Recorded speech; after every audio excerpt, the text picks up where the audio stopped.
Hello and welcome students. क्या हाल चाल है। उम्मीद करते हैं आप लोग काफ़ी बेहतर होंगे और आपकी पढ़ाई भी काफ़ी अच्छी चल रही होगी।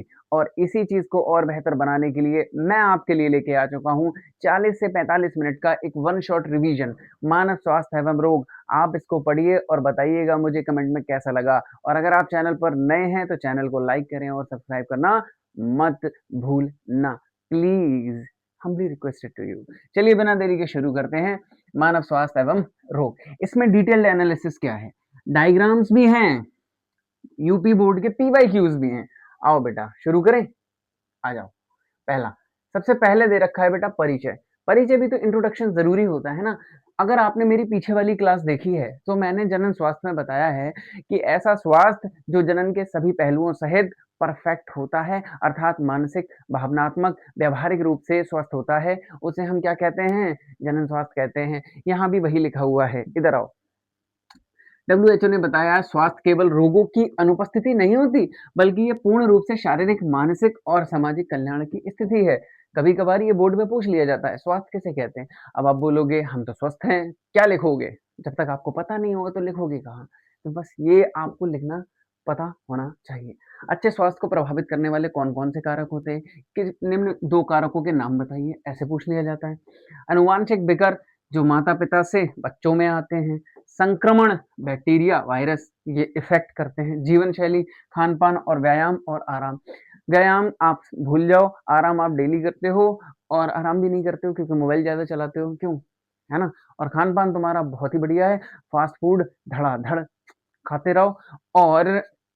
और एक और चीज, तली हुई चीजें लपेट दो। आओ आगे, इधर देखो। रोगों का वर्गीकरण कुछ इस तरह से हुआ है। एक संक्रामक रोग होते हैं, असंक्रामक रोग होते हैं और एक होते हैं रोगजनक।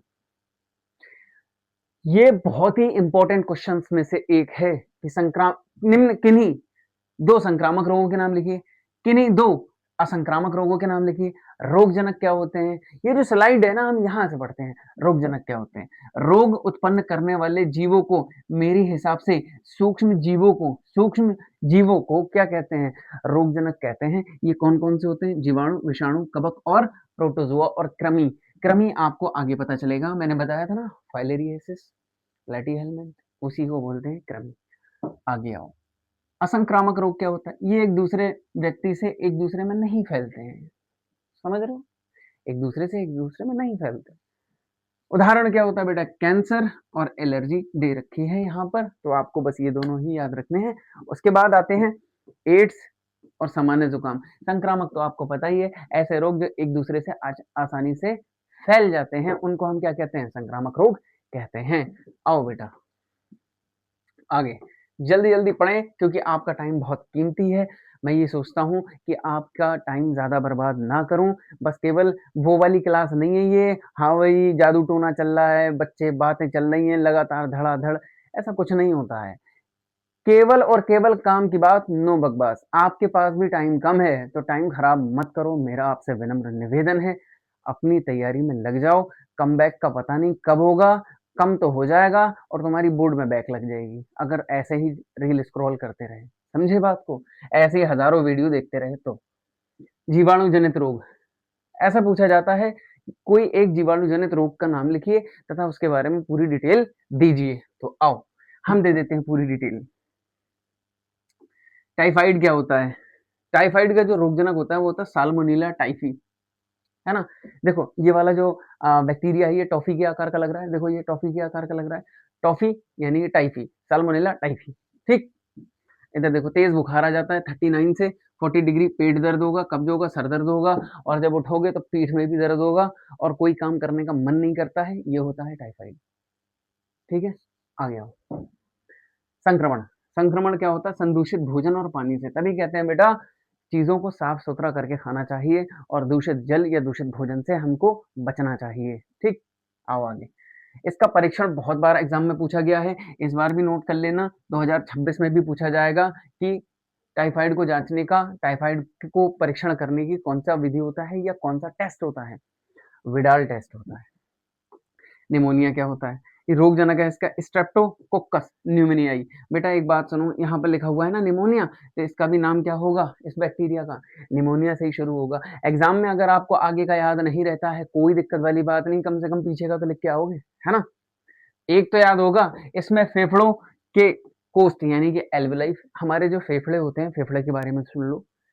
हमारे जो फेफड़े होते हैं, एक फेफड़े में लगभग 10 लाख एल्वेलाई यानी कि वायुकोष्ठ होते हैं, मतलब बलून्स होते हैं। कैसे? हम सांस लेते हैं, हमारा चेस्ट ऊपर की तरफ जाता है, हाँ जाता है, तो इसका मतलब उन बलून्स में क्या भर जाती है? हवा भर जाती है। और अब जब आपको निमोनिया हो जाता है, तो उन्हीं वायुकोष्ठ में तरल यानी कि पीले-पीले कलर का म्यूकस भर जाता है। समझ में आ गई बात?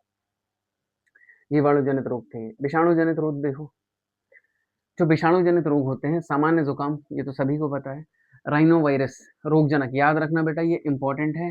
राइनो वायरस प्रभावित, यह नाक और श्वसन मार्ग को संक्रमित करता है, लेकिन फेफड़ों को नहीं। ये बहुत ही बढ़िया क्वेश्चन बनेगा। निम्नलिखित में से कौन सा रोग ऐसा करके पूछा जा सकता है, क्योंकि उसमें निमोनिया भी होगा। आप पढ़ चुके हो, निमोनिया में तरल पदार्थ भर जाता है, जबकि जुकाम में ऐसा कोई कंडीशन नहीं होती है। इसके लक्षण क्या होते हैं? नासिका संकुलता, मतलब नाक बहना, नाक बहती रहेगी, बहती नाक, और गले में खराश और खांसी। प्रसार संक्रमित व्यक्ति की छींक खांसी से निकली हुई बूंदों से हो जाता है। अब दूसरी बात मेरी सुनो, यहाँ पर जो इम्पोर्टेंट है, अगर आप दवाई लोगे तब भी 5 से 7 दिन में ठीक हो जाओगे, अगर नहीं लोगे तब भी 5 से 7 दिन में ठीक हो जाओगे, है ना? एक बात याद रखना, जो भी दवाएं होती हैं वो केवल और केवल एंटीबायोटिक पर काम करती हैं, मतलब एंटीबायोटिक होती हैं जिसकी वजह से वो बैक्टीरिया पर काम करती हैं, लेकिन ये वायरस से होता है, इस वजह से इस पर किसी भी प्रकार की कोई दवाई काम नहीं करती। उसके प्रभाव को कम कर सकती है, लेकिन खत्म नहीं कर सकती, ध्यान रखना। डेंगू और चिकनगुनिया, ये इंपॉर्टेंट पॉइंट है, पीवाईक्यूज है, क्योंकि मैंने देखा था अनसॉल्व पेपर, तो उसमें ये चीजें बहुत अच्छे से लिखी हुई थी, तो मैंने कहा इसको भी नोट कर लेते हैं। ये भी वायरल रोग है। पहली बात, एडीज मच्छर के काटने से फैलता है, ध्यान रखना, बहुत इंपॉर्टेंट है। ठीक है बेटा, आगे आ जाओ, इधर देखो, ये देखो, ये जीवन चक्र भाई साहब इंपॉर्टेंट, 2019, 2020, 2023, 2026, क्या बोलती पब्लिक, है ना? अगर वीडियो पसंद आ रही हो तो लाइक कर दो, सब्सक्राइब कर दो, ध्यान रखना, अच्छी बात नहीं होगी। इधर आओ, प्रोटोजोआ जनित, प्रोटोजोआ सर क्या होता है? प्रोटोजोआ एक छोटा सा सूक्ष्म जीव होता है जो हमारे अंदर बीमारियों को का कारक है, अहम कारक है। आओ इसके बारे में पढ़ते हैं। इसके रोगजनक होते हैं प्लाज्मोडियम, पी इसलिए लिखा है, प्लाज्मोडियम बाइवैक्स, प्लाज्मोडियम मलेरी, प्लाज्मोडियम फॉल्सिफेरम, ये सबसे घातक है, इसीलिए मैंने इसको नोट कर लिया है। और यहाँ पर ये लिखा हुआ है ना, प्लाज्मोडियम मलेरी, ये होता है चतुर्थक मलेरिया, याद रखना, चतुर्थक मलेरिया याद रखिएगा, भूल मत जाना। इसका वाहक क्या होता है? मादा एनाफिलीज मच्छर होता है। अभी आपने पढ़ा था डेंगू और चिकनगुनिया के लिए एडीज मच्छर होता है, जबकि मलेरिया के लिए एनाफिलीज होता है। ठीक। संक्रमण अवस्था स्पोरोजोइट, स्पोरोजोइट का मतलब होता है छोटे छोटे कण। ठीक। यह यकृत कोशिकाओं में गुणन करता है। इनका जो मेन पॉइंट होता है यकृत यानी कि लीवर को खराब करना होता है। ठीक। आगे आओ, फिर आरबीसी पर हमला करते हैं। यकृत में जाने के बाद पहले उसकी बैंड बजाते हैं, फिर उसके बाद आरबीसी की बैंड बजाते हैं। आरबीसी को रैप्चर करने के बाद इनमें दो बन जाते हैं। क्या बनते हैं? मेल और फीमेल। पहले इसमें मेल और फीमेल नहीं होता, पहले इसमें जो यकृत में जाते हैं तब ये अलैंगिक जनन करते हैं, फिर उसके बाद जैसे ही आरबीसी में एंट्री लेते हैं, आरबीसी को फाड़ के फिर वहां पर दो बनाते हैं। दो का मतलब ये होता है रैप्चर करने के बाद दो मेल और फीमेल में कन्वर्ट हो जाते हैं, और जैसे ही आरबीसी फटती है तब आपको चिल फीवर आने लगता है। ठीक। जिससे आरबीसी फट जाती है। और हीमोजोइन, यानी हीमोजोइन क्या होता है? क्योंकि आरबीसी में हीमोग्लोबिन पाया जाता है, और ये जो बैक्टीरिया अपने अंदर ये जो मच्छर अपने अंदर से डालता है प्लाज्मोडियम, वो इसके साथ में जुड़ने के बाद हीमोजोइन एक टॉक्सिक बनाता है। ये है टॉक्सिक, जहर होता है, जो आपको जो ठंड और बुखार का कारण है। लैंगिक अवस्था में मच्छर पूरी तरह होती है, समझे? तो जो आपके अंदर उन्होंने काटा है, फिर कोई दूसरा मच्छर लेने के लिए आता है, फिर वो आपके ब्लड से बच्चे पैदा करते हैं। जो आपने देखा होगा कूलर वगैरह जहाँ पर रखा होता है या गंदा पानी जहाँ पर होता है, वहाँ पर एक पतली सी परत जमी हुई होती है पानी के ऊपर, तो वो यही कंडीशन होती है। समझ में आ गई बात? जैसा मैंने स्ट्रक्चर बना दिया है, मच्छर ने काटा, मच्छर ने काटने के बाद लीवर में एंट्री ली, लीवर में एंट्री के बाद में ये क्या कर रहा है, यहाँ पर देखो असेक्सुअल, ब्लैक पेन से लिख दे रहा हूँ वरना अभी तुम में आने लगोगे। असेक्सुअल, ठीक है, असेक्सुअल रिप्रोडक्शन करेगा, फिर उसके बाद किसमें एंट्री ले लेगा? आरबीसी में। तो आरबीसी में एंट्री लेने के बाद ये क्या बन गया? मेल, और ये क्या बन गया? फीमेल। तो ये फीमेल फिर ये लेने आते हैं, लेने के बाद में अपने अंदर आपके ब्लड को सक करते हैं, सक करने के बाद क्या करेंगे ये, उसके बाद ये अपने बच्चे पानी में पैदा करते हैं, समझे, लार्वा। आगे आओ, ज़्यादा टाइम नहीं है वरना इसके लिए तो मैं तुम्हें जाने क्या-क्या बता दूँ। आगे आओ, अमीबिका, अमीबिएसिस क्या होती है? इसका जो रोगजनक होता है इसका जो रोगजनक होता है इसका जो रोगजनक होता है वो एंट अमीबा हिस्टोलिटिका प्रोटोज़ोआ। प्रोटोज़ोआ से होने वाले केवल 2 रोग हैं आपके पास में, एक तो ये वाला हो गया और दूसरा कौन-सा था? मैंने अभी आपको बताया था, और दूसरा ये वाला। तो ध्यान रखना, प्रोटोज़ोआ से होने वाले किन्हीं 2 रोगों के नाम लिखिए तथा उनके बारे में लिखिए। ये पूरी डिटेल में लॉन्ग आंसर में आपसे पूछा जाता है, बहुत इंपॉर्टेंट क्वेश्चन है, मेरी बात नोट कर लो, प्रोटोज़ोआ से उत्पन्न होने वाले रोग ज़रूर है, पूछा जाता।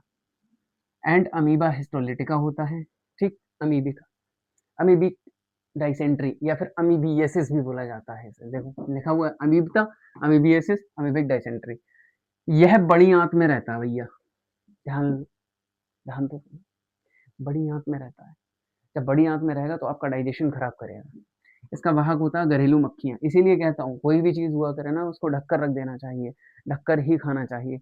मक्खियाँ वगैरह बैठ जाएँ तो भाई साहब ऐसा नहीं करना चाहिए कि मक्खी ही तो है, हटा दो फिर पी लो चाय। मक्खी ही तो है, हटा दो खाना खा लो। ना, ना, ना, ऐसा नहीं करना चाहिए। तो ध्यान रखो इस चीज़ों का। लक्षण क्या होते हैं? कब्ज़ होगा, पेट में दर्द होगी, ऐंठन होगा, श्लेष्मा और रक्त के थक्के वाला मल। सोच के देख लीजिए आप कितनी बुरी हालत हो सकती है आपकी। तो इसलिए इन चीज़ों से बचना चाहिए। साफ पानी और भोजन। बोर्ड परीक्षा में इसके लक्षण और रोगजनक का नाम अक्सर पूछा जाता है।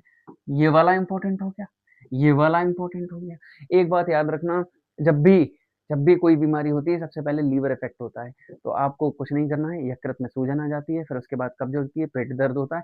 ये सब चीज़ें अपने पास से बना के लिख दिया करो, अगर कभी किसी का लक्षण याद ना रहे तो ये एक ट्रिक है, तो सेव कर लेना इसको, ठीक है। जैसा कि मैंने बताया, ये गंदा पानी जैसे ही आप खाओगे फिर वो ये यहाँ पर बैठ जाएगा, बैठने के बाद में आपकी हालत ऐसी की तैसी कर देगा, ठीक।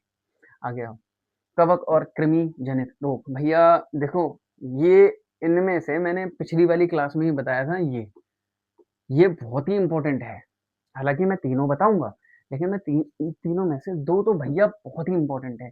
ये वाला तो बहुत ही है, ये दोनों बहुत ही ज्यादा है, लेकिन सबसे ज्यादा ये एस्केरियसिस क्या होता है। एस्केरि इसका रोगजनक होता है एस्केरियसिस।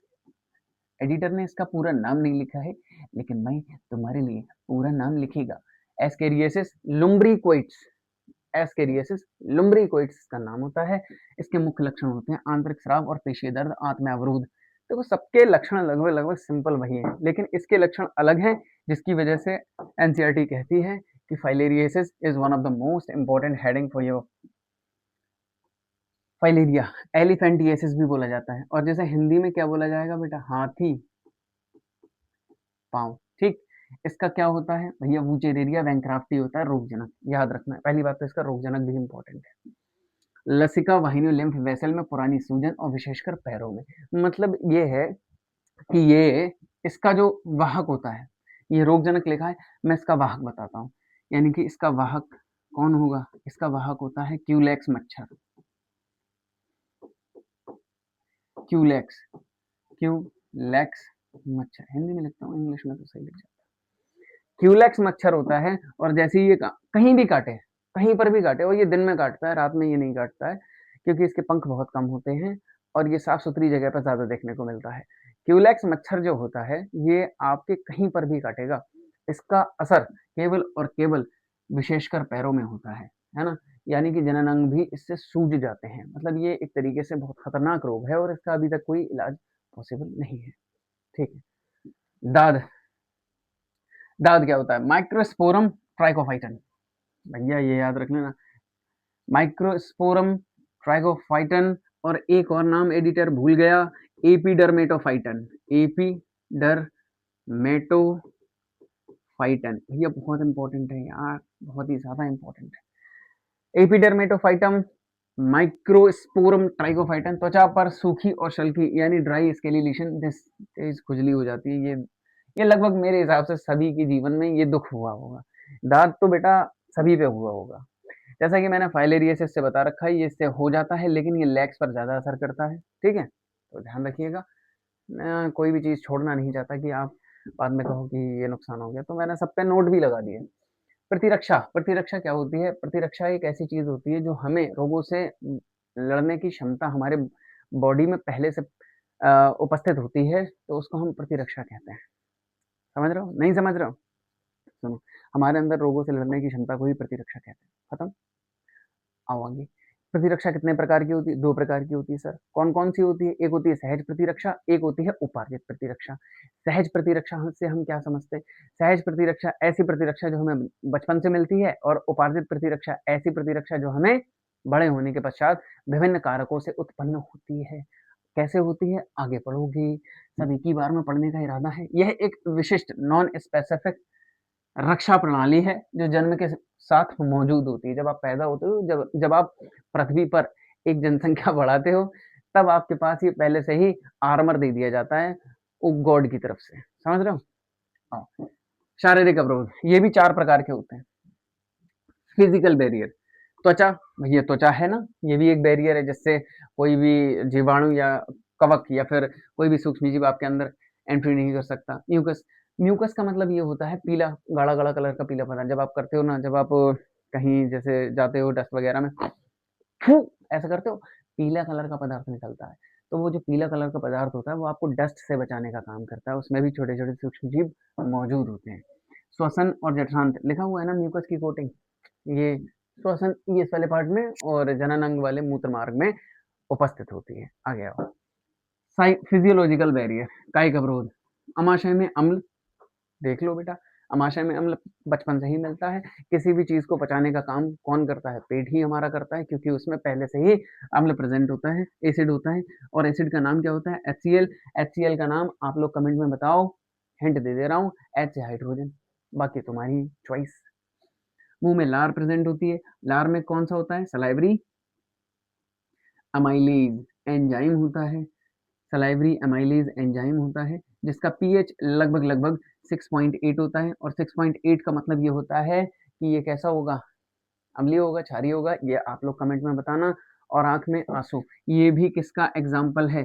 कायिक अवरोध का एग्जाम्पल है। तो आप समझिए, जहाँ पे लिक्विडिटी होती है वहां पर कायिक अवरोध प्रेजेंट होता है। कोशिकीय अवरोध किसे कहते हैं? डब्ल्यूबीसी, जैसे पीएमएनएल, न्यूट्रोफिल, मोनोसाइट और मैक्रोफेज जो रोगाणुओं को खाते हैं, फैगोसाइटोसिस करते हैं, उनको हम क्या कहते हैं? कोशिकीय अवरोध। ये डब्ल्यूबीसी सर ये क्या है? न्यूट्रोफिल और मोनोसाइट्स और मैक्रोफेज, ये वो हैं डब्ल्यूबीसी के प्रकार। डब्ल्यूबीसी इतने इतने टाइप की होती है, हमने वही टाइप्स सारे एक बार में लिख दिए हैं जिससे कि आपको प्रॉब्लम ना हो। इन्हें पीएमएनएल कहा जाता है। प्लियोमॉर्फिक, इसकी फुल फॉर्म होती है प्लियोमॉर्फिक, प्लियोमॉर्फिक न्यूट्रोफिल, क्योंकि इसकी इम्पैक्ट ज्यादा होता है। लिम्फोसाइट, लिम्फोसाइट याद कर लेना, समझ में ना आए तो स्क्रीनशॉट ले लेना। बाकी कमेंट आपके लिए सेक्शन हमेशा खुला हुआ है, जब चाहें जब आप क्वेश्चन पूछ सकते हैं। साइटोकाइन अवरोध क्या होता है? ये इंपॉर्टेंट है क्योंकि ये 2020 में आपसे बेसिकली पूछा जा चुका है, तो ये इसमें आपकी रिस्पॉन्सिबिलिटी है, ये आप याद रखना। साइटोकाइन रोध क्या होगा? वायरस संक्रमित कोशिकाएं जो वायरस से संक्रमित होती हैं। वायरस कौन कौन से हो सकते हैं सर? जैसे मान लीजिए एड्स से पीड़ित कोई कोशिका है, आपकी जो कोशिका है, ये 2 या 3 कोशिकाएं यहाँ पर दे रखी हैं। इसमें से एक वाली कोशिका जो है वो किससे पीड़ित हो गई? वायरस से संक्रमित हो गई। तो ये पता है क्या करेगी? ये अपने भीतर से क्या निकालने लगेगी? इंटरफेरोन निकालेगी दोनों तरफ से। दोनों तरफ से क्यों निकालती है? क्योंकि इसके साइड में भी तो एक कोशिका होती है ना, यहाँ से ये इंटरफेरोन निकालेगी। जब ये यहाँ से इंटरफेरोन निकालेगी तो इंटरफेरोन एक तरीके का बैरियर होता है। ये बैरियर एक ऐसा बैरियर होता है जो वायरस के प्रभाव को यहाँ पर नहीं जाने देता है, यहाँ पर जाने नहीं देता है। तो इसका मतलब हम ये बोल सकते हैं वायरस जनित कोशिका इंटरफेरोन नामक एंजाइम रिलीज करती है, जिसकी वजह से दूसरी कोशिका प्रभावित नहीं हो पाती है। इंटरफेरोन स्रावित करता है जो अन्य कोशिकाओं को बचाती है। इंपॉर्टेंट है, इंपॉर्टेंट। अच्छा, इंपॉर्टेंट क्या है इसमें? ये है इंटरफेरोन। ठीक है, आगे आओ। पढ़ लिया ना? अब देखो मैंने पूरा चार्ट बना दिया है इम्यून सिस्टम का, एक्वायर्ड और इननेट इम्यूनिटी। एक्वायर्ड में T cells, B cells, sir ये क्या होते हैं? अभी पढ़ोगे तब समझ में आएगा। इननेट जो बचपन से आपको मिलती हैं, तो वो सारा मैंने चार्ट बना दिया है। आप एक बार इसका स्क्रीनशॉट ले लो, बेहतर है, क्योंकि ये इंपॉर्टेंट है। आप कहोगे इंग्लिश में है, इतनी खतरनाक इंग्लिश नहीं है जो आपको समझ में ना आए। ठीक, आगे आओ। उपार्जित प्रतिरक्षा किसे कहते हैं? यह रोगजनक विशिष्ट पैथोजन स्पेसिफिक होती है। इसमें स्मृति मेमोरी होती है। स्मृति मेमोरी का मतलब क्या होता है? मान लीजिए एक आपको रोग हुआ, जैसे मान लीजिए आपको टाइफाइड हुआ। टाइफाइड होने के बाद में पहले तो आपका फेस करेगी इन्नेट इम्यूनिटी, ठीक? जब वो हार जाती है, फिर उसके बाद उसका टाइफाइड का प्रभाव बहुत हो जाता है जीवन में पहली बार। फिर लेकिन जैसे ही वो दूसरी बार बैक्टीरिया आता है, तब आपकी बॉडी उसको पहचान लेती है। ये पहचानने की ही प्रोसेस ये एक्टिवेट करती है उपार्जित प्रतिरक्षा।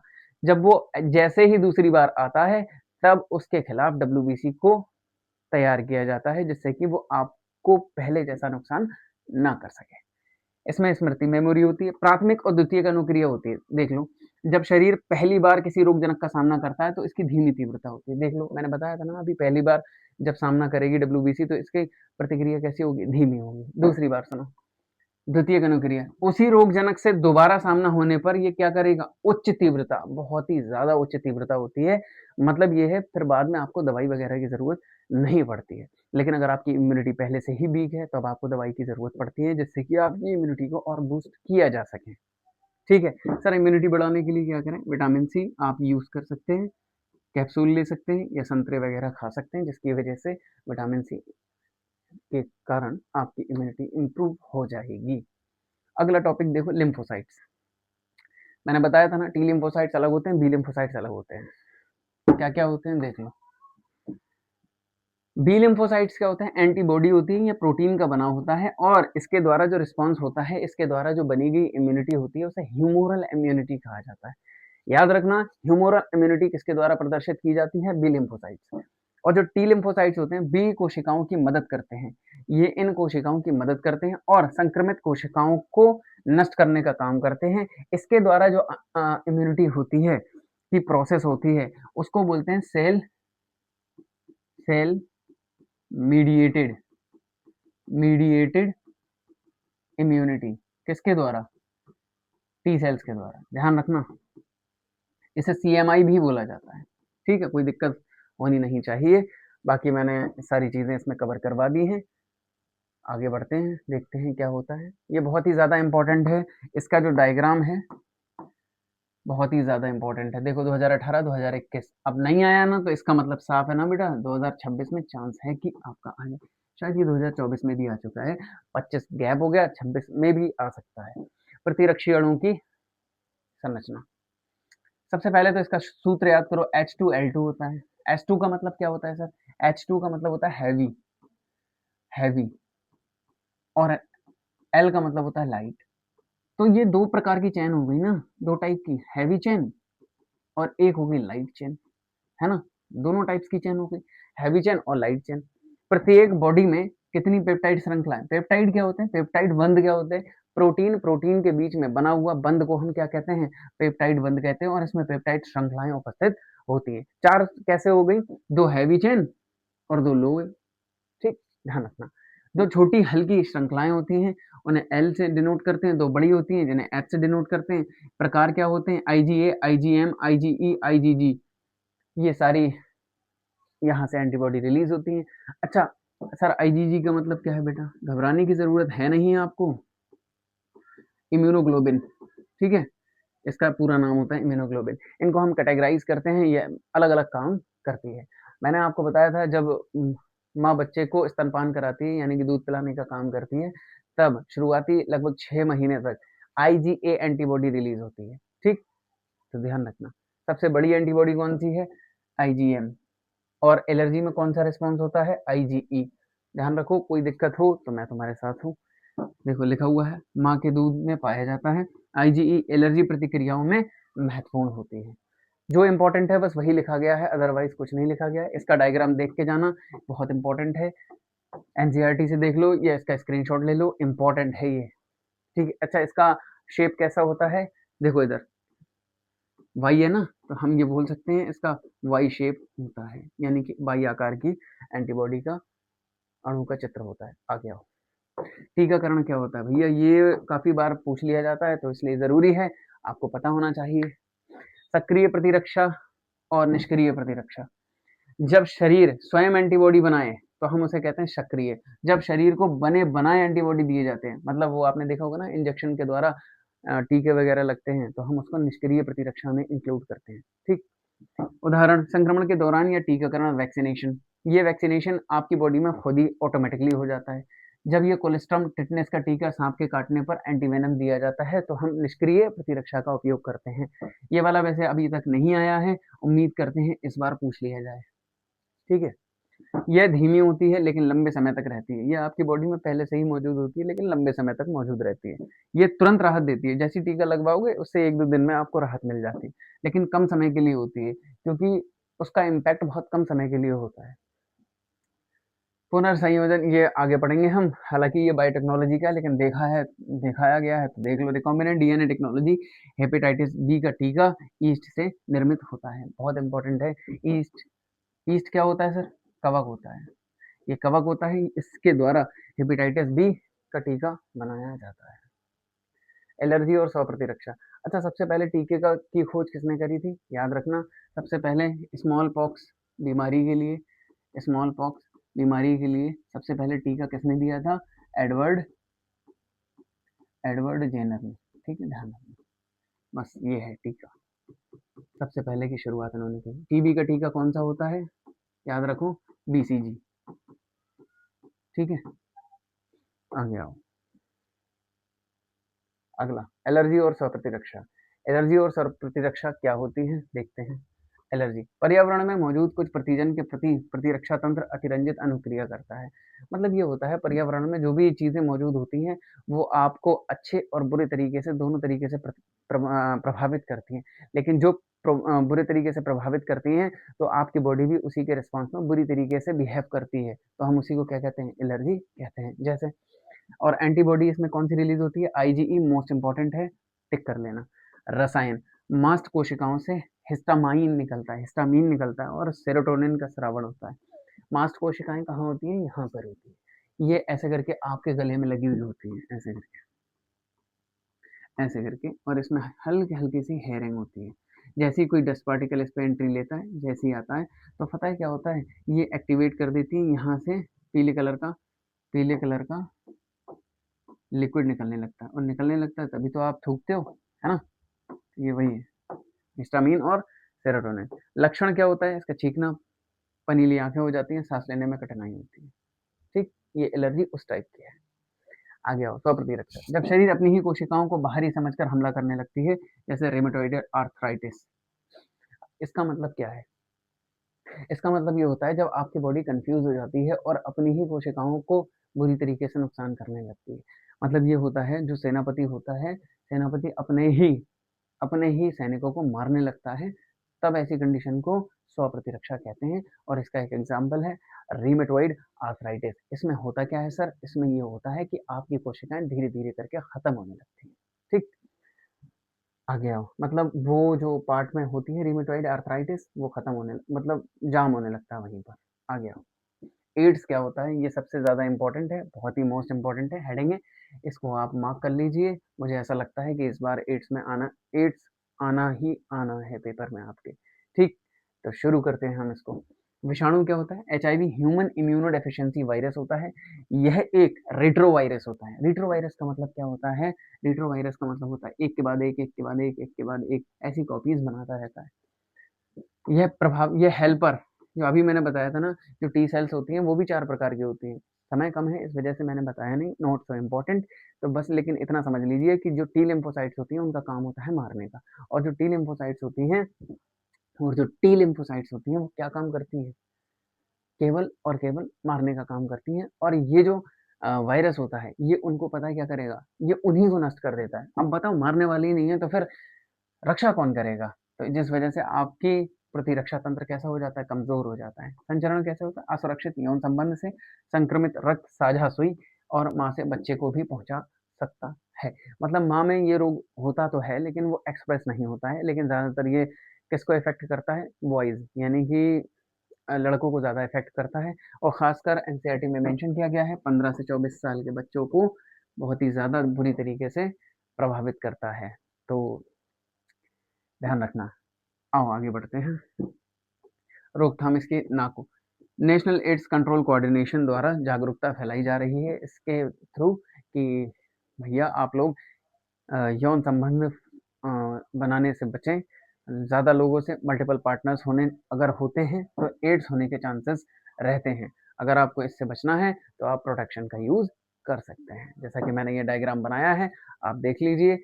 वैसे इसका डायग्राम आता नहीं है, बस केवल ये चीज़ें पूछी जाती हैं कि क्या है, कहाँ है, ऐसे करके, बस। अदरवाइज़ इससे ज़्यादा कुछ नहीं पूछा जाता है। आगे आओ। एचआईवी की प्रतिकृति, रेप्लिकेशन ऑफ रेट्रोवायरस, ये पूरी तरीके से मैं आपको लॉन्ग आंसर बता रहा हूँ। मैं आपको समझा दूंगा, आप अपने हिसाब से लॉन्ग आंसर लिख सकते हैं। आगे देखते हैं कि क्या लिखा है। प्रक्रिया, वायरस मैक्रोफेज में प्रवेश करता है। मैक्रोफेज क्या होती है? डब्ल्यूबीसी की सबसे बड़ी कोशिका को हम माइक्रोफेज कहते हैं। डब्ल्यूबीसी मैंने पीछे बताया था, न्यूट्रोफिल होते हैं, बेसोफिल्स होते हैं, इयासिनोफिल्स होते हैं और मैक्रोफेज होते हैं। जो मैक्रोफेज होते हैं वो बहुत ही ज़्यादा बड़े होते हैं। ये पूरी तरीके से बैक्टीरिया को निगलने में सक्षम होते हैं। लेकिन जैसे ही इस पर इम्पैक्ट वायरस का होता है, जैसे ही इम्पैक्ट इस पर वायरस का होता है, तब ये बदल जाता है। तब ये बदल जाता है और आप अपनी ही कोशिकाओं को नष्ट करने लगता है। Viral RNA reverse transcriptase enzyme की सहायता से डीएनए में बदल जाता है। तो हम ये बोल सकते हैं इसका आनुवांशिक पदार्थ कैसा होगा? आरएनए किस में बदल जाएगा? डीएनए। आरएनए से डीएनए बनने की प्रोसेस को हम क्या कहते हैं, किस नाम से जानते हैं? पारगमन। पारगमन कहते हैं। और कोशिका नए वायरस बनाती है। यह वायरल डीएनए जो होता है होस्ट कोशिका के डीएनए में जुड़ जाता है। कोशिका नए वायरस बनाएगी, उसके बाद यह लिम्फोसाइट्स को नष्ट करने का काम करती है। अगर आपको ये बात समझ में नहीं आती है तो आप इसको देख सकते हैं। वायरल जो डीएनए होता है, इधर देखो, वायरल जो डीएनए कोर होगा, ये पता है किस में प्रवेश करेगा? ये प्रवेश करेगा आपकी कोशिका में। पहले तो ये आरएनए ही रहता है, लेकिन जैसे ही कोशिका से ये जुड़ेगा आपकी, वैसे ही डीएनए का फॉर्मेशन कर देता है। और जब डीएनए का फॉर्मेशन करेगा, तब ये क्या बना देगा? आरएनए से डीएनए बना देगा। 1, 2, 3, 4 मल्टीपल चीजें बनाता रहेगा, जिससे वो क्या करता रहेगा? नष्ट करता रहेगा आपकी कोशिकाओं को। समझ में आ रही है बात? तो ये सारी प्रोसेस इसमें होती है। अगला देखते हैं, कैंसर क्या होता है? कैंसर कोशिकाओं में कॉन्टैक्ट इनहिबिशन की टेक्निक पाई जाती है, का गुण समाप्त हो जाता है। मतलब ये होता है, जैसे एक कोशिका है, ये दूसरी कोशिका है, ये तीसरी कोशिका, ये तीनों कोशिकाएं। अब ये जो कोशिका होती है ये ढीली पड़ जाती है। यहाँ से ये ढीली पड़ गई, ये यहाँ से ढीली पड़ गई, ये यहाँ से, इनके बीच में गैप आ गया। और जो गैप आ जाता है तो बस इसी को कहते हैं, इनके अंदर ये गुण समाप्त हो जाता है। जब भी कैंसर जनित कोशिका कैंसर होने वाला होता है तो कोशिकाओं के बीच की दूरी जो होती है वो बढ़ने लगती है, अर्थात इन कोशिकाओं के बीच में गैप आने लगता है। ट्यूमर के प्रकार, ये जो ये कोशिका होती है, 1 कोशिका, 2 कोशिका, 3 कोशिका, 4 कोशिका, 5 कोशिका, ऐसे करके जब कंडीशन देखने को मिलती है तो हम इसको बोलते हैं ट्यूमर। मतलब ये होता है अचानक से आपकी कोशिका का दिमाग खराब हो जाना और अनलिमिटेड ग्रोथ करना, यानी कि कोशिका के द्वारा अनियमित वृद्धि, अनियमित वृद्धि को क्या कहते हैं? कैंसर कहते हैं, ध्यान रखना। ट्यूमर के प्रकार, सुदम, अपने मूल अवस्था, मतलब ये एक ऐसे ट्यूमर होते हैं, जैसे मान लो अगर किसी के हाथ में ट्यूमर हो जाता है तो पूरी बॉडी में से वो केवल हाथ में ही रहेगा। तो ये एक होता है बहुत सीधे साधे। तो जो सीधे साधे होते हैं उन्हें कहते हैं बिनाइन ट्यूमर, सुदम अर्बुद। ठीक। फिर दुर्दम एक होते हैं मैलिग्नेंट, रक्त द्वारा दूसरे अंगों में फैलते हैं। ये पता है कि जैसे मान लो अभी हाथ में था, फिर उसके बाद रक्त से मिलने के बाद इसके कण पता है क्या करेंगे? पूरी बॉडी में धीरे धीरे फैल जाते हैं। तो ये होता है दुर्दम अर्बुद। ये इंपॉर्टेंट है, इसी प्रोसेस को कहते हैं मेटास्टेसिस। 2024 में आया था एनसीईआरटी यूपी बोर्ड में, आप देख सकते हो, आपको पता लग जाएगा। ठीक। कारण क्या होता है? एक्स किरणें, यूवी किरणें, तंबाकू का धुआं, ये मेन इसका रीजन होता है। आपकी कोशिकाओं का दिमाग खराब करने के लिए इतने ही काफी होते हैं। बार बार एक्सरे कराना, बार बार अल्ट्रासाउंड कराने से भी कैंसर हो सकता है, क्योंकि उसमें से किरणें निकलती हैं और वो आपकी कोशिका को भेदती हुई अंदर जाती हैं और फिर दिखाती हैं आपका स्ट्रक्चर, तो जिसकी वजह से हमारी कोशिकाओं को पहुंचता है नुकसान। ठीक। जैसा कि मैंने ये दिखा दिया है, अनलिमिटेड ग्रोथ होने लगती है। समझे? डायग्राम आप देख सकते हैं किसी भी चीज़ का, मैंने इसीलिए बहुत बेहतर तरीके से आपको बताने के लिए स्लाइड ऐसी ही बनाई है जिससे आप समझ सकें। ड्रग्स और अल्कोहल कुप्रयोग क्या होते हैं? ये देखो, पहला तो यही है एक, फिर दूसरा ये है और तीसरा अगली वाली स्लाइड्स में। स्रोत क्या होता है? ओपियोइड्स, अफीम का पौधा। ओपी से याद कर सकते हो, ओ से ओपियोइड्स और पी से पापावर सोमनिफेरम, पापावर सोमनिफेरम। ओपीएस, पापा सोमनिफेरम हो गया।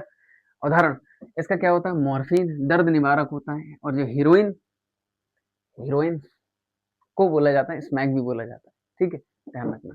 प्रभाव यह अवसादक होता है, मतलब ये डिप्रेसेंट के लिए यूज किया जाता है, और शरीर के कार्यों को धीमा कर देता है। मतलब जब इंसान दुखी होता है तब इन चीज़ों का सेवन करता है, वो कुछ टाइम के लिए अलग रहना चाहता है, तो वो इसका यूज़ कर सकता है। आप मत करना, धीरे-धीरे ही लत लग जाती है। कैनाबिनॉइड्स क्या होता है? स्रोत ये भांग का पौधा होता है। शंकर जी की बूटी याद है? भांग का पौधा होता है कैनाबिनॉइड्स। इसका जो पौधे का नाम होता है कैनाबिस सटाइवा। देखो जैसा कैनाबिनॉइड्स नाम लिखा है, कैनाबिस सटाइवा। उदाहरण मरीजुआना, हाशीश, चरस और गांजा। ये देख रहे हो कितना इंपॉर्टेंट है। अगर अपने बाग में लगा दिया तो काम हो गया। प्रभाव हृदय वाहिका, कार्डियोवैस्कुलर सिस्टम को प्रभावित करता है, मतलब ये हार्ट बीट को बढ़ाने का काम करता है। बीपी कम या ऊपर नीचे करता है।